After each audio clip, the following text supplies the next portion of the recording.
আচ্ছা, পাড়ায় কেউ যদি মারা যায় তাহলে কে কে দেখতে যাও বলো তো? অনেকেই যাও, আমি কিন্তু যাই না। আর আজকে যেই ঘটনাটা বা ছোট গল্পটা তোমাদেরকে বলবো, সেটা শোনার পর তোমরাও গেলে না একটুখানি ভয়ে ভয়ে থাকবে বা যাওয়ার আগেও একবার ভেবে নেবে। চলো শুরু করা যায়। আমায় ঘটনাটা যেই পাঠিয়েছে তার বয়স খুব বেশি হলে 13 বছর।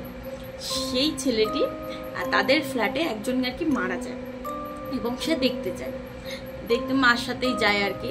তা সাদা রঙের মানে পুরোটাই আর কি ঢাকা, অপঘাতে মৃত্যু ছিল সেই কারণে পুরোটাই বডি ঢাকা ছিল। আর চারপাশে প্রচুর পরিমাণে ধূপকাঠি জ্বালানো ছিল। কারণ কি, যেহেতু অপঘাতে মৃত্যু এবং পোস্টমর্টম হয়, সেই কারণে কি হয় যে অনেক সময় মানে পচা গন্ধ হয়ে যায় বডি থেকে। তার সেই কারণে হয় প্রচুর পরিমাণে সুগন্ধি আশেপাশে ধরিয়ে রাখতে হয় যাতে করে গন্ধটা না এফেক্ট করে। তো সেই রকম ওখানেও প্রচুর পরিমাণে ধূপকাঠি আর কি জ্বালানো ছিল। এবার এই জিনিসটা তো হয়ে গেল, মরে গেছে, পুড়িয়ে দিয়েছে, ঝামেলা চুকে গেছে। এইবার ঠিক তার পরদিন থেকে মানে ওরা ফ্ল্যাটে থাকে, নিচের তলায় আর কি ব্যাপারটা হয়েছিল, উপর তলায় ফ্ল্যাটে দরজাটা খোলা। ওর একটি ছোট্ট বোন আছে, মা আর ও তিনজনে বসে আছে। সন্ধ্যাবেলা হঠাৎ করে না বিভৎস ধরনের ওই ধূপকাঠির ঘ্রাণ আসছে। এবার ওর মা প্রথমে ভালো লাগছিল, আস্তে আস্তে তীব্রতাটা এত বেড়ে গেছে যে ওনার নাকটাক জ্বালা করতে শুরু করেছে। তো তখন ওকে বলল যে বাবু যা তো দেখায় তো নিচে কেউ ধূপকাঠি জ্বালিয়েছে কিনা। ও নিচে গেল, দেখলো কোথাও কোনো ধূপকাঠি নেই, কিন্তু হ্যাঁ ও নিচে গিয়ে একটা ভয়ানক জিনিস দেখেছিল।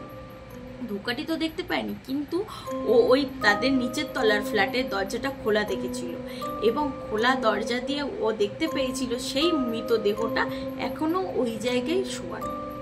ওটা দেখে বাচ্চাটি ভীষণ ভয় পায় এবং বাড়ির লোককেও জানায়। এবং তারপর থেকে একবার অদ্ভুত জিনিস কি সৃষ্টি হয়ে যেন, বাড়ির প্রত্যেকটা লোক ওই মৃতদেহটাকে দেখতে পায় এবং যখনই দেখতে পায় তার আগে পুরো বাড়ি শুধু ওই সুন্দর ধূপকাঠির গন্ধ পায়। এইভাবে জিনিসটা যখন সপ্তাহখানেক কাটলো, কিন্তু তবুও এর থেকে কেউই রেহাই পেল না।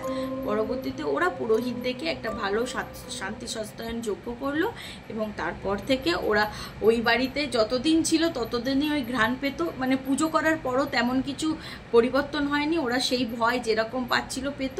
তো সেই কারণে ওরা ওদের ওই ভাড়া বাড়ি ছেড়ে দিয়ে অন্যত্র চলে যায় এবং সেখানে গিয়ে পরবর্তীতে কোনো রকম সমস্যা হয় না।